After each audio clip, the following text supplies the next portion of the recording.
After a thrilling championship that went all the way down to the final race of 2025, GT World Challenge Australia, powered by AWS, returns for a 2026 season that could be just as competitive. A great field is here at the Phillip Island Grand Prix circuit, which is covered in mist at the moment, and a typically changing Phillip Island day.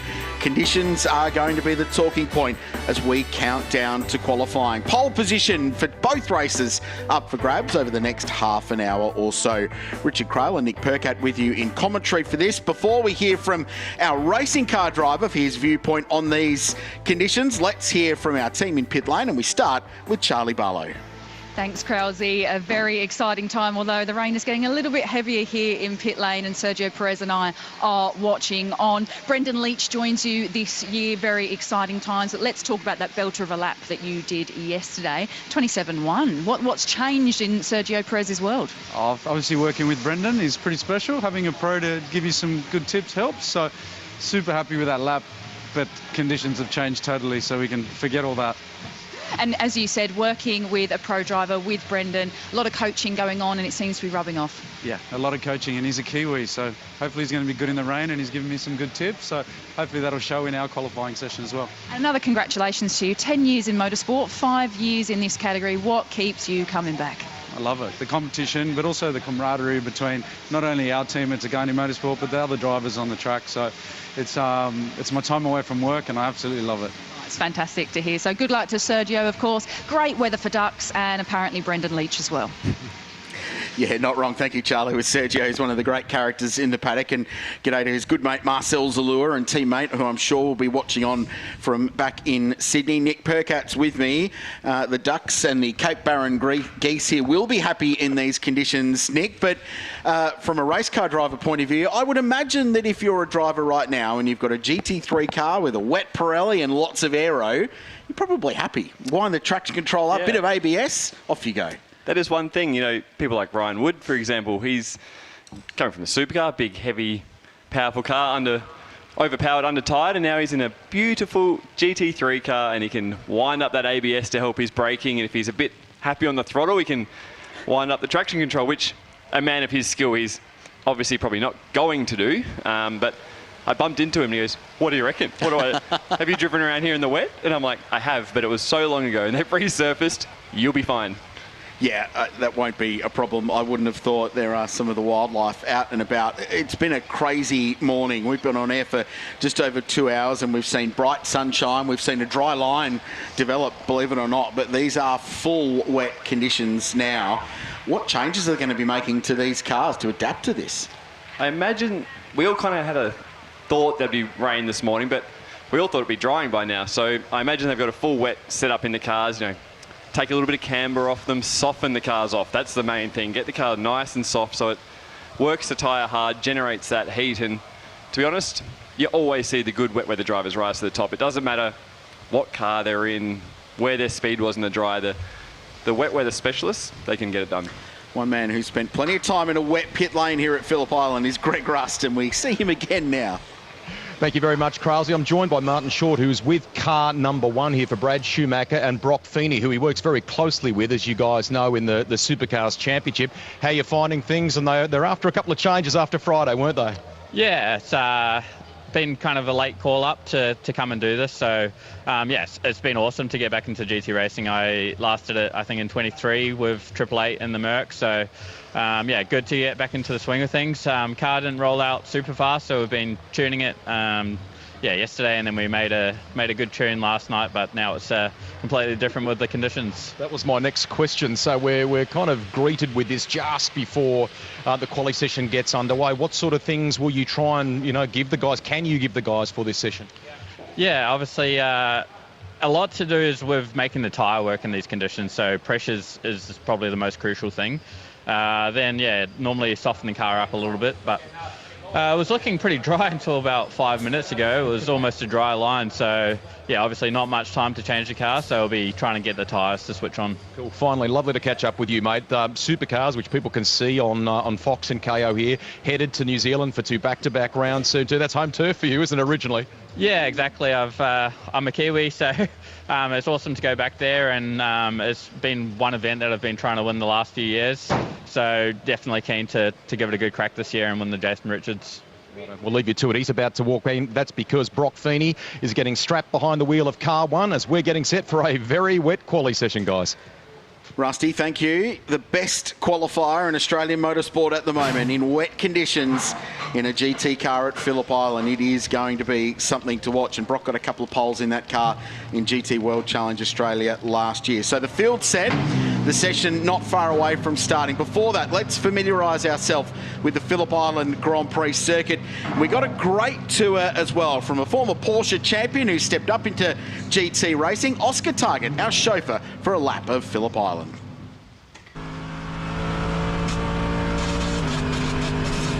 Hey, it's Oscar Target here. Welcome aboard my Mercedes AMG GT3 car for a lap of Phillip Island. Coming down the straight here, clicking it into 6th gear, got a little bit of traffic on this lap, so we'll have a little bit of aero wash here into turn 1, lifting off, turning in 240 kilometres an hour through the middle of the corner. It's quite fast. On the brakes a little early this lap with the traffic, and down to 3rd gear to roll it through the apex at 2, get it back to the 2nd apex and get hard on the throttle as you come down, and have a little bit of a look at the beach on the right, wave to the penguins. As we go through turn 3, not even a corner in these cars, just cruise on through, braking just past the 150 into Honda and down to 2nd gear, fighting to get to that apex on the right, and then using all the track on the exit up to 3rd and into Siberia. Don't want to go off here because that's where you end up, right in Siberia. Roll it through the apex in 3rd and pick up the throttle. Now, probably the best run in Australian motorsport other than across the top of Bathurst, as I try to find the helmet fan. Flat out through the hay shed, which again in these amazing cars isn't really even a corner. Down 1 gear into LIQUI heights and roll the speed across the top of the hill. It's seriously fast in these cars across here. And then you can't see it, but on the brakes, down the hill to MG, down 2 gears to 2nd. Again, hug that apex curb. Little bit of track usage on the exit, short shift 3rd, get through turn 11, use all the track on the exit, and then the last corner, full throttle the whole way through turn 12 and onto the main straight to finish lap around Phillip Island in a Mercedes AMG GT3 car. It's an average lap speed in the dry of 180 kilometres an hour, the fastest racetrack in Australia. It is an awesome place to watch these GT3 cars hard at work, and a nice lap from Oscar Target, and he was speedy in the dry conditions yesterday. Let's see what he can do in the wet as we get set for qualifying for GT World Challenge Australia. So 2 qualifying sessions. If you were with us earlier today, you saw the same for GT4. So sets the grid for race 1, 2nd session for race 2. The pro driver drives 1, the AM driver will drive the other.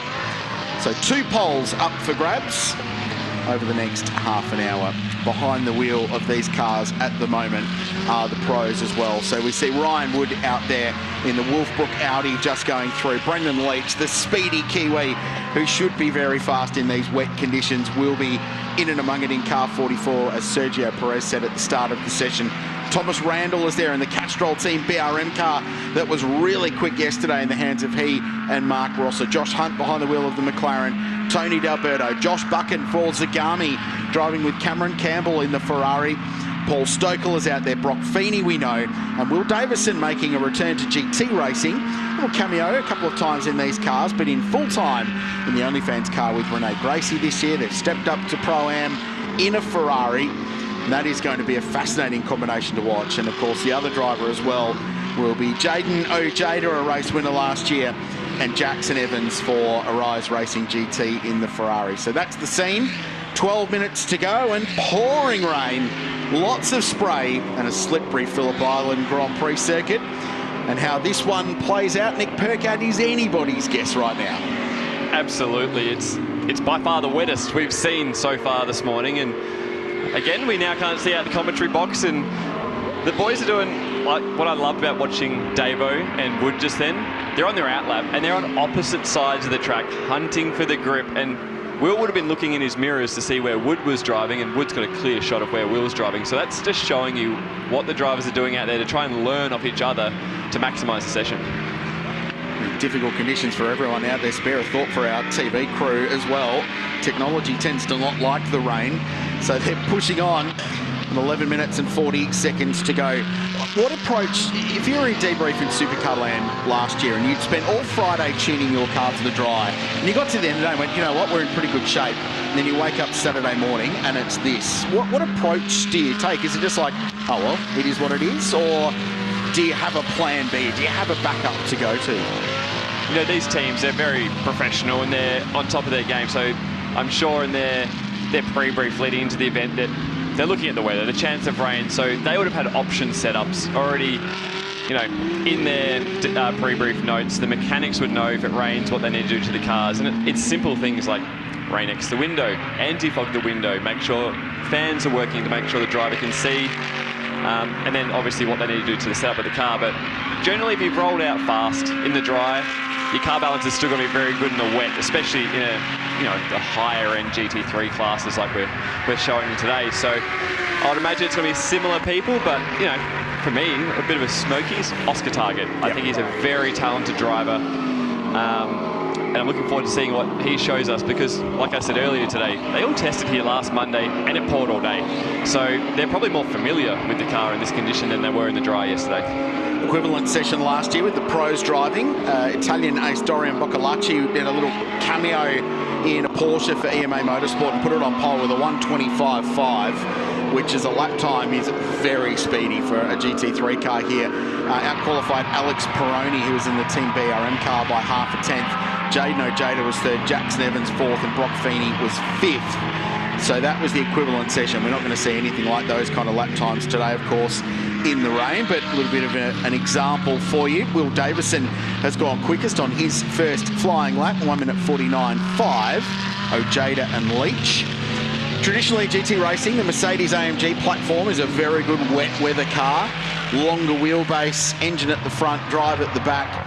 They're a really stable platform, good in the wet conditions. We've seen them super strong at Mount Panorama over the journey in the Bathurst 12 hour as well.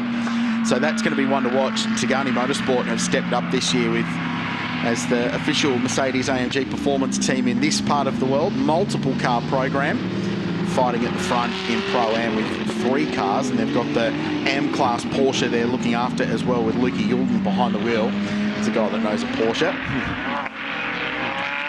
With Valentino Astudi behind the wheel of the green and black Audi that he's sharing with Darren Curry, run by NPC, Audi Custom Sport Racing Australia. It's got Jackson Evans for ARGT just in behind in the Ferrari 296, of which there are 3 on the racetrack this year, and Evans goes quickest, the 48.0 last time by. It's funny, you see him on the headlights, thinking his fellow competitor's just going to pull over and give him another clear lap at it, but so now he has to find clear space. He's obviously got a fast car in the wet and he's comfortable out there, so a little bit of a reset, gear up to go again, and Brock Feeney just throws in an absolute blinder at 1.8 seconds clear, and that's what we're going to see. We've got guys from Supercar Land that aren't used to the traction control, the ABS, and how hard they can push. So Feeney quickest, 1.8 seconds in front of Jackson Evans. Let's go down to Rusty. And Feeney's car, as you know, Richard, is a part of the Melbourne Performance Stable. I've just walked into their garage a moment ago and spotted a European guest, Romulo Liebschen, who was at the Bathurst 12 hour, rode his motorcycle all the way from Europe down to be with that squad, as he's done for so many years, and has been off riding around Australia in between time. He was seen pretty much as the godfather of Audi Sport customer racing for many years. Nice to have him here with us at Phillip Island. Yeah, it's a great point, Rusty. And when Audi came into Australian GT racing, they were the first manufacturer to embrace the Bathurst 12 hour and help it become a globally recognised GT race. And that's helped GT World Challenge Australia over the journey and the popularity of GT racing in this part of the world. B-Fiend pushing on here, the Shaw and Partners Kelso Electrical Audi R8. What a car this has been in GT racing globally. The Gen 1 car was the benchmark for so long, and this is the Gen 2 and now an Evo update kit on the R8s. It's been such a staple. Brock Feeney drives it well. He was in the factory Ford Mustang GT3 car on the mountain, and Ford with massive wraps over him, not just in supercar competition. I think they've got eyes on him for GT spots as well in the future. This is big. Brendan Leach under brakes down at turn 4. Easy to do down there. Biggest braking zone we have around Phillip Island. Slippery, a little bit bumpy, and plenty of runoff there. So as we look again, and Brock is absolutely showing everyone where the grip is. 2 seconds up the road on Will Davison is absolutely massive. And I keep seeing people going purple, and then I look up and Brock's taking another half second each sector. So he's very comfortable out there. But Will Davo, it's good to see him. You know, he's only done a few runs in this car, pretty late to the piece into GT3 land, and team up with Renee Gracie there. He'll be a great asset for her to help, you know, speed her up, get her moving along a little bit quicker, and especially in these conditions. Will's a great teacher, and he's definitely one you'd love to have inside your team, and an asset to any team in pit lane. Yeah, hugely experienced guy, a couple of Bathurst 1000 wins, huge amount of success in the Repco Supercars Championship. And he's all of a sudden now, he's not a full-time driver anymore. This world of different race cars has opened up to him, and spent a little bit of time in New Zealand over the summer. So he got some laps in a TA2 car, which he loved, and obviously was hugely competitive straight away. And this opportunity has come up to drive the Ferrari 296 GT3 with Renee this year. Renee, to her credit, won the AM class in the older model car, stepped up, won trophy, and stepped up and won the AM class, and now having a shot at outright glory in GT World Challenge. Feeney continues to push on, 1:42.7. He's currently 1.9 seconds quicker than anybody else on the racetrack. Jaden Ojeda goes second though, the Mercedes AMG, 0.2 of a second behind Feeney. Davison third. Valentino Astudi up to 4th place in the Audi. That's a good lap from the Victorian. Even better lap, Luke Youlden in the Porsche. Trophy class car went 5th. Ryan Wood now bumps him back a spot, and Brock Feeney's just gone quicker again at a 42.0. And the crazy thing is, he gave himself so much clear air. He did a really slow outlap, and now he's actually just caught the group because he's going arguably too fast. So he now, you know, tricky, 4.5 minutes to go. He's on a good run of laps here, and he probably doesn't want to roll off, but he's going to have to get himself some space. He's in amongst it, so he needs to set himself up for these last, 2-3 minutes, but far out. Every time he lays one down, it's up the road. Here's Jaden Ojeda. They call him the Juice. Full-time in supercars this year.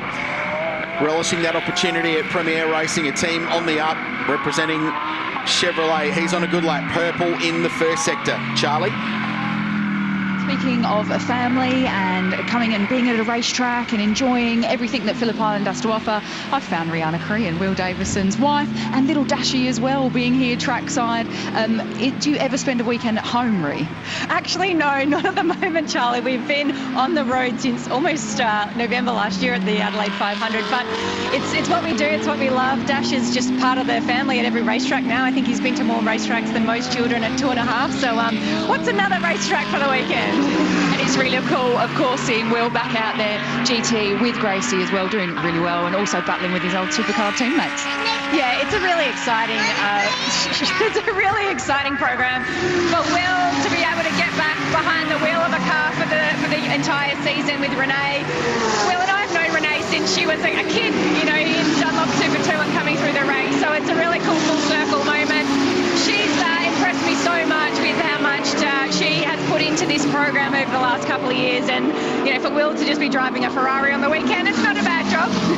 And Liz, we're so lucky to have you. Great to see you. Thanks, guys. Enjoy.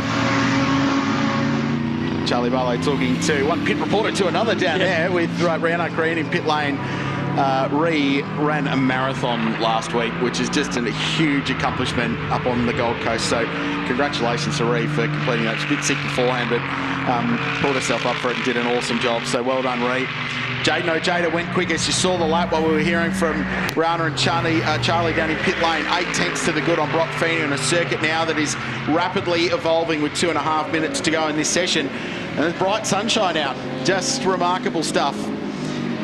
I can't help but think, has the Feeney crew, have they run the tyre pressures a little bit higher to have that margin on the field for 5 laps? But now if you look at the sectors, everyone's quite close in that first sector, within hundredths of a second, rather than, the big gaps there. So it'd be interesting if it dries out. Maybe the Feeney car won't quite have the pace at the end, and people like your Leach and Evans might, come back up to the top.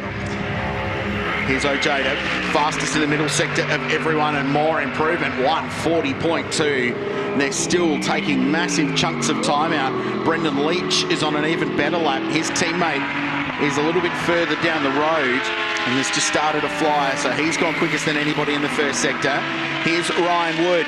He's leaving it late. Wolfbrook Racing with Team BRM this year with Steve Brooks, his co-driver. The fast Kiwi, where does he go in this lap? He goes fourth at a 42.4. Big margin to the leaders, but gets him to provisionally the second row of the grid. Bumped back, though, by Josh Buchan, who goes to fourth. Very impressive. Good lap, the double TCR champion. And Brock Feeney's gone back to second in the Audi. So it felt like to me that Feeney just took a lap off. Little lap, man, to your point, just let those tyre pressures come back down, recharge, reset, and go again. 100%. And the area of the track that Jaden's actually got everyone covered is sector 1. He's the only guy in the 29s. Everyone's low 30s, 30.2, and that's where he's making all his money there. So if he just keeps executing that first sector, it's going to be very hard to beat because he matches them in the back half of the lap. But look how fast it's actually starting to dry the back half of the track. It doesn't look that dry here, but over LIQUI Heights, there's a beaming sun, so the track's going to change a lot in the last 41 seconds. When the AM drivers who are out next for qualifying too, they'll be loving that scenario and a better racetrack for them. It's been a good session for Will Davison. He's 6th at the moment in the Ferrari, splitting the Zagami car and the Arise car, GT car, just in behind in 7th with Jackson Evans. So productive session for Will Davison. Ojeda through at a 39.5 now, but Brendan Leach is on a better lap in car 44. His Mercedes AMG teammate for Tagani. But Ojeda, he's crossed the line. He's safe to get one more lap. Leach, this is it. This is his final crack. Davison, actually, Davison and Feeney missed the flag on the scene, but so Davison's one of the last of the heavy hitters that crossed the line to get this final lap after the flag. So Davison went to second with that lap too. So 40.5 for Will Davison, potentially a front row start. This lap could change things though. Purple in the first sector, quicker than anybody. Green in the middle is a personal best. And the young man from Invercargill right at the bottom of the South Island in New Zealand, who plies GT racing all the way around the world these days. So much success with Tim Miles over a couple of seasons in an Audi. He's back this year in a Mercedes AMG. Is the lap good enough for pole? It's not, but it puts him on the front row of the grid. Good lap at the end for Brendan Leach. Watch the way Will Davison's cars come off turn 4 up to Siberia. It looks hooked up, so he's green in the first sector, and I feel like he's the last guy that's going to have a crack at getting onto the front row here, or even a shot at pole. Here's Ojeda. He's improving though. So one final lap. He just wants to put this one out of doubt. He's miles up there. He's a second up on this lap over Davison. One career pole position in GT World Challenge Australia to his credit last year at the Bend, and puts it out of doubt. It's almost a second to Brendan Leach. A 39.007 for the Mercedes AMG driver. Ripping lap. Leach is done. Davison the only one now that could put some pressure on, potentially to put the Ferrari on the front row of the grid. Crosses the line, doesn't quite get there. Oh, but Jackson Evans does. He was chasing him. I didn't realise. He was just behind Will. So Jackson Evans, with a Hail Mary lap right at the end of qualifying 1, puts the ARGT Ferrari on the front row. 1 minute 39.7. Great lap when it counted for Jackson. He'll owe Davo maybe a coffee or something. Gave him the big carrot on the last lap, and what a lap. But how's Ojeda? 7/10 on the field, and you can see the commitment off the last corner and where he was placing the car to actually nearly find a little bit more water to get a bit more grip. It's a 12th pole for a Mercedes AMG in GT World Challenge Australia, powered by AWS History, and a second for Jaden Ojeda. A correction, 6th for Jaden Ojeda, but he's second with Paul Lucitti by 7/10 of a second. It's a margin over Jackson Evans. Brendan Leach third, so Mercedes AMG Ferrari, then Mercedes and Ferrari next. The Audi's next, so Brock Feeney good enough to battle out Ryan Wood. Hey, Brock Feeney and Ryan Wood on the third row of the grid together. Oh, That's, I'm not commenting on that one. That is money cannot buy excitement there. Buchan, Randall, Target and Astudi running at the top 10. Paul Stokel in the end got pole in the trophy class in his Audi over Luke Yilden. So great battle between two hugely experienced veterans of Aussie motorsport. Believe it or not, it ended in sunshine. That was how it started. Heavy rain and mist all the way around the Phillip Island Grand Prix circuit at the start of this 15-minute qualifying one, as the pros went out to battle, and it was from the outset the Mercedes AMGs chasing Brock Feeney. As the track dried, the Mercs got better and better, and Jaden Ojeda started punching out lap times, and the Kiwi Brendan Leach was in the mix as well.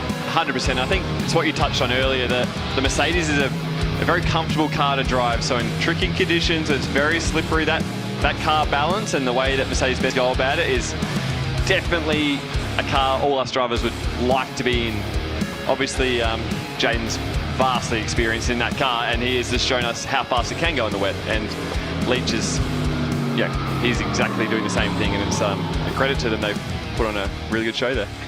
Yeah, still a factory Mercedes AMG driver too is Jaden Ojeda.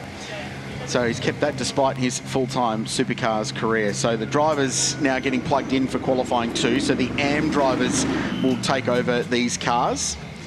Those that are driving solo from an AM point of view will continue onwards. And let's get back down to pit lane before the start of qualifying 2 with Greg Rust. I'm just waiting for Brendan Leach to come and join us. He's going to take his helmet off there, guys. So already Sergio Perez is at the wheel of this car. We're at Tagani Motorsports. So let's see if we can wander in if we can and grab him. he's bolted off here. Hopefully my mic's going to work all the way in the back of the garage. He's ended up right at the very end on the second row, but we thought you had that front row kind of locked in. It happened right at the very end. What's the track conditions like, Brendan? Amazing. Yeah, just like driving a Teretonga. Loving it out there. The car was amazing. Massive thanks to the team, Tagani Motorsport. They've given me an amazing car today. That was the most fun you can have with your pants on, I think. Yeah, just now it's Sergio's turn. We've made a few little changes for him to help a little bit. So I think had we had the next lap, I was out of sync a little bit. I think we would have been up the front with juice, so I'm super pleased. And the best thing is there's only more speed to come. So, all right. I mean, he spoke to our pit lane crew here before about the benefit of working with you and the kind of things you're helping him with. And as he was getting strapped in by you there a moment ago, you offered him a couple of pieces of advice. And I think it was quite positive around the grip that the track had at the very end of the session for you. Yeah, absolutely. It was improving a lot. And that's why, like I was saying, being out of sync hurt a little bit at the end. And that's probably why we lost the front row. But, oh, man, I'm so stoked. Third, my expectation for that quality was top 5. So to get third exceeded my expectations. And, yeah, it's going to be a sick race. I can't wait. All right, we'll let you go and watch Q2. Thank you, mate. Thank you. He's a ripper, Brendan Leach. Hello to Barry Marguerite, who I'm sure watching on from Invercargill and the South Island. Brendan mentioned Teretonga. That's his home racetrack. It is the southernmost FIA racetrack on the planet. It's a long way south, much further south than here. The weather, identical. No wonder he's happy. He's very happy. He's very comfortable in these conditions. Brendan and his brother Damon grew up racing in conditions like this, so understands why he's so good. Take nothing away from Jaden Ojeda, though. That was a huge lap.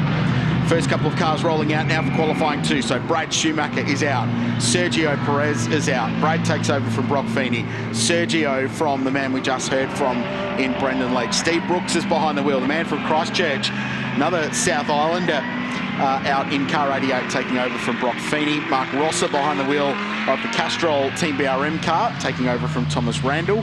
Darren Curry assumes command of the number 2 from Valentino Astudi. Matt Stupas takes over the trophy class car from Paul Stokel. And KFC Audi squad. Jeff Emery out there. Great to have Jeffrey back. 3-time Aussie GT champ in an Audi, but he's now back with Valente Rosso Motorsport in the McLaren 720S with Josh Hunt. Adrian Dietz in the Lamborghini next. Shane Smolin is out there. Elliot Shute, runner-up in the championship last year for Arise GT. Renee Gracie, teammate to Will Davison. Paul Lucchini will take over Jaden Ojeda's car. It's already on pole for 1 race. What about 2?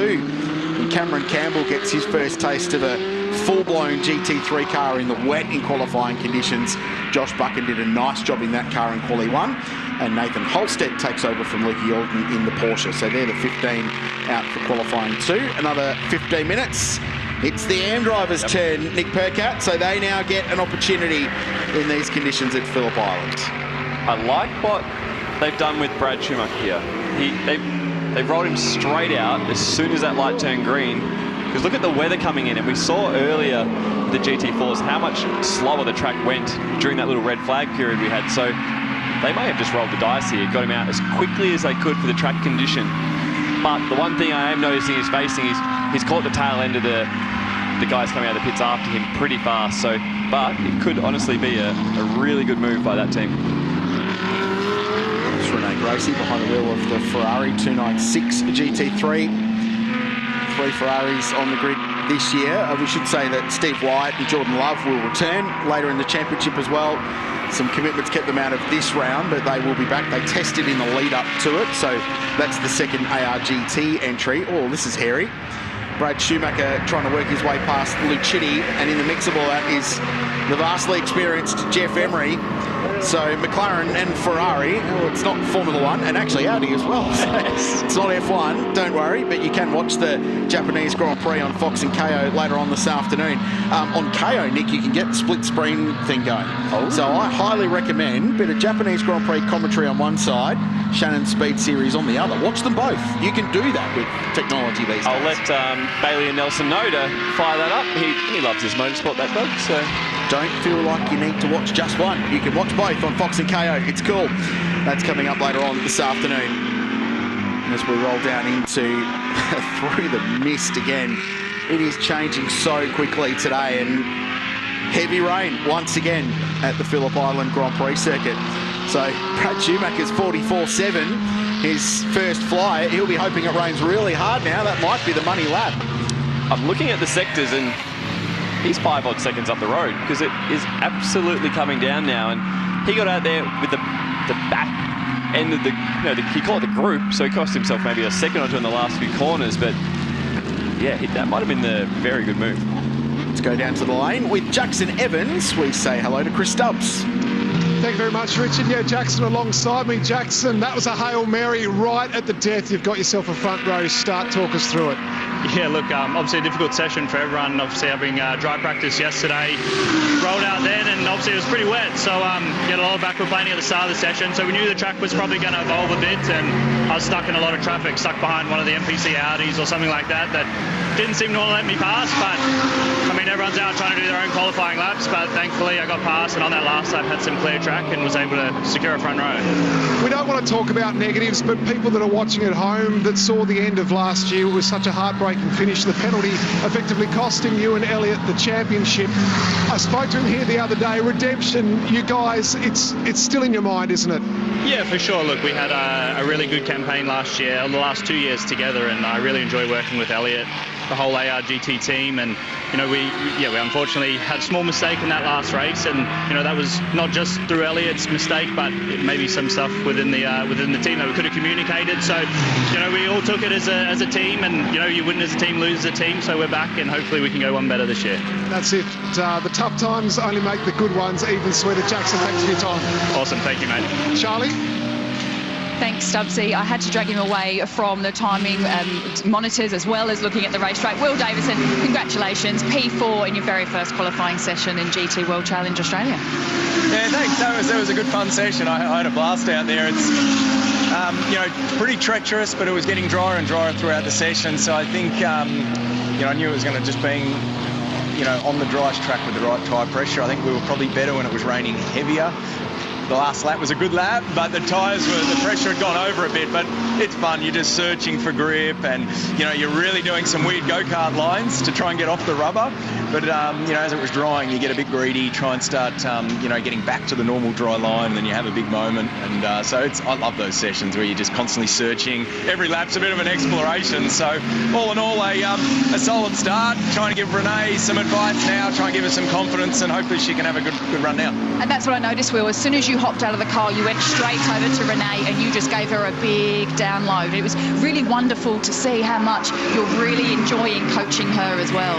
100%, and she's she's really determined, really motivated. Like up late last night, it's a new team for her, and she's got a bit to take on board, but she's actually doing amazingly well in the dry. I know the wets, she was a bit nervous about, just trying to get that confidence to believe the car's going to stick. So hopefully my advice was the right stuff. But either way, I'm really, really impressed by Renee and the job she's doing. Awesome, can't wait to see you in the race. Thank you, Charlie, with Will Davison. Huge job to get that car in the top four. It's an exciting combo as these conditions just continue to change again. Brad Schumacher currently quickest, 1:44.6. Elliot Shute has gone to second. The margin at the moment, 3.3 seconds between the two that battled for the championship last year. Shane Smolin, welcome back to the Sydney Sider in third place, sharing with Oscar Target. He was third. He's just been bumped back to fourth position by his teammate Sergio Perez, who goes to third position in car 44. Mark Rosser next in fifth. Castrol Team BRM, then Paul Lucchini, the Realtor car with Jaden Ojeda. Brooks up to seventh with his last lap at a 51.0. Then Curry, Emery and Lee Stibbs in the Aston Martin. He's showing with Alex Gardner rounding out the top 10. 6 minutes remaining in qualifying 2 for GT World Challenge Australia, powered by AWS. Shane Smolin, he's my dark horse in the wet too. Now, you've got priors with Shane. You've co-driven with him for a bunch of time with Bathurst action in the 6 hour, and probably more relevant in a cup car here in the Pro-Am races back in the day. But every time it rained, he was really good. Yeah. And and he's having a massive off in the background, I think. At turn 1, I was about to say he doesn't lack commitment in the rain. There's proof. Off at turn 1 at high speed and well bunkered in that deep gravel trap. The exit of turn 1, the Wade replay. Oh, wow. Big snap.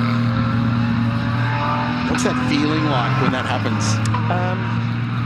Scary, because you think you're in control, and when the car loads up and oh no, this seems worse than what's happened with Shane. Oh, Nathan Holstead. So the red flag is out regardless, and there's been contact there. The rear wing's been dislodged from its mounts on the trophy class Porsche GT3R, though he's kept it running. Is he? It's at the exit of Siberia, I think it is, around the back of Phillip Island. That's at turn 1.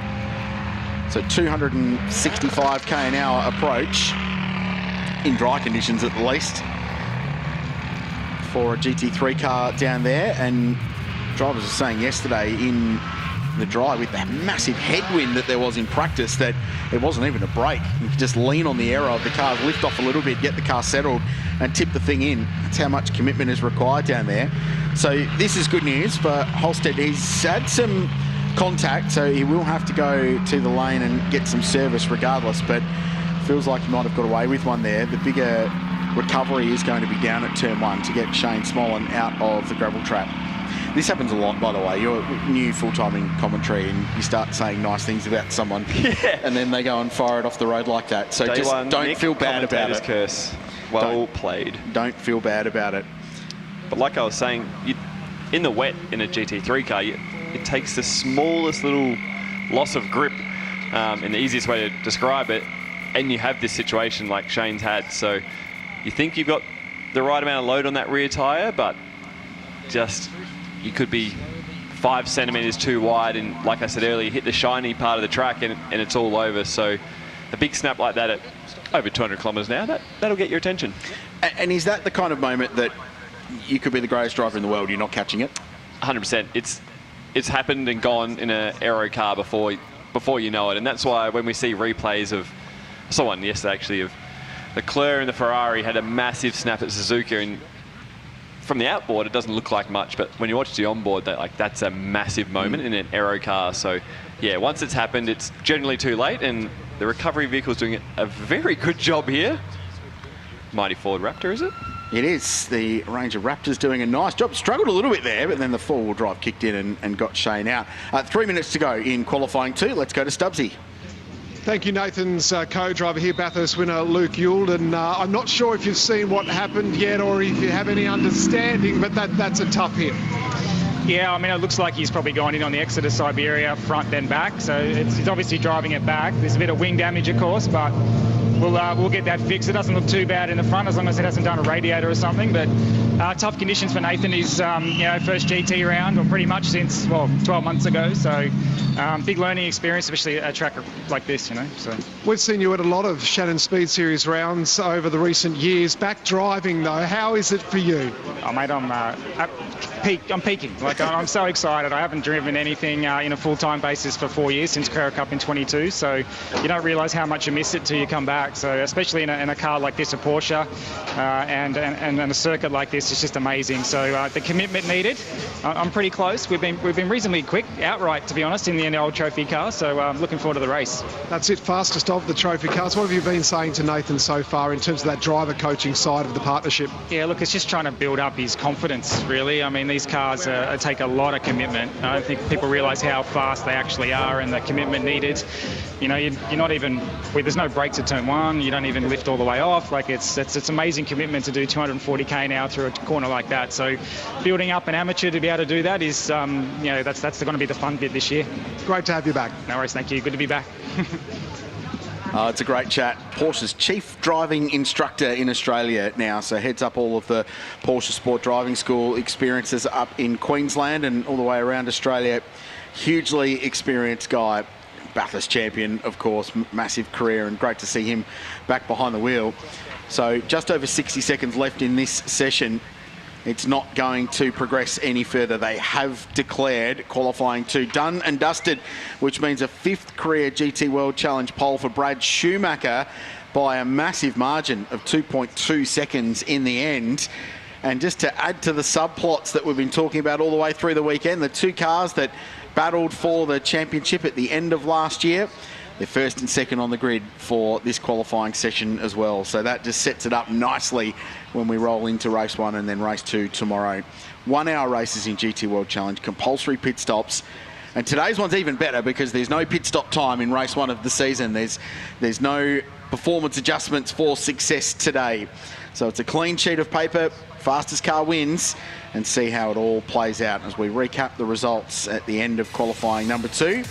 Schumacher and Shoot 1 and 2 there, Shane Smollen, despite firing it off. So the lap that put him there was about 400 metres before he ended up down in the gravel trap. That was the lap just before he ended up off the road. Perez 4th, so the Merc's still strong again. And then Mark Rosser in 5th place for Castrol Team BRM. Jeff Emery 6th. Welcome back to GT Racing. Jeffrey P6 there. Renee Gracie 7th in the end. I think Will Davison will be really pleased with that effort. Paul Lucchetti, Steve Brooks and Darren Curry rounding out the top 10. Then Dietz in the Lambo, sharing with Tony D'Alberto, Lee Stibbs, Cameron Campbell, Matt Stupas and Nathan Holstead was in the damage in the fence, but got the car back. So this is how it started in qualifying 2 for GT World Challenge Australia, powered by AWS. First out of pit lane, turned out to be a really good decision for Brad Schumacher. Massively, and that comes down to having someone like Marty Short in that garage. They did a driver change as fast as possible, and that car was on the move at the earliest possible time, and he was straight out there and laid down the heaters and got it done. But it was an interesting session. I like this to see where the AMs are at in the wet, because obviously we've got some weather around, and I'm impressed with, like Will Davison trying to get a bit more speed over Renee Gracie and trusting the car. It's very difficult. They were the Maguire's highlights from qualifying 2 in GT World Challenge. So it's 1-1 Mercedes, AMG and Audi at the moment, but the Ferraris look really strong in both conditions. They do, and they've got a great lineup there, don't they, with Jackson Evans, Will Davison, just a couple average drivers, you reckon? Just to, for the data and the information, and when those two start bouncing off each other, those cars are going to be seriously speedy. But like you said, race 1, we got Feeney v Wood, and then race 2 we got the 2 guys that battled out for the championship on the front row. So yeah, it's just hugely exciting, the potential that we've got for great racing. And last year was a blockbuster championship in GT World Challenge powered by AWS. We're about to award the Rover Pole Awards down in the Wade Victory Lane here at the Shannons SpeedSeries LIQUI GT Festival. Let's go down to Rusty. Kralsey, thank you. Both cars from both the sessions are here, and indeed so are the drivers. First, let's welcome Dirk from Rover to bring in our pole position trophy awards and present them firstly to Jaden Ojeda. And then for the one that's just wrapped up now for Brad Schumacher. Ladies and gentlemen, put your hands together. Great work. Can we move in and have a word with you, Jaden? That's lovely, lovely sporting stuff there. What about the conditions we have had here so far today? Yeah, typical Phillip Island. It's never going to be wet or it's never going to be fully dry, so it was definitely a challenging session, but no, awesome to get the pole. The Tigani Motorsport crew did an awesome job setting up our AMG, and I just had the pleasure of steering it and enjoying this circuit in the wet. It's so fun. Well done. Congratulations. We sense, Brad, that the Tigani crew, those guys, they're coming on strong this year. It's going to be an epic battle, isn't it? Yeah, there's no doubt that it's not a free kick this year. The level of competition in GT World Challenge Australia is as high as it's ever been. The drivers are all extremely good in this machinery, and so it's nice for us to come out and get a pole position, first race back, and stamp our authority at Audi Sport Team MPC. Well done. Congratulations with the number one on the side. That's a nice way to kick off things here. Yeah, it's a lovely way to kick off things. Thanks, Rusty. The title defence starts here for Brad Schumacher and Brock Feeney in GT World Challenge Australia, powered by AWS. That's qualifying done after the break. Our first ever race for the Motorcraft Mustang Cup. That's coming up next at the Shannons Speed Series.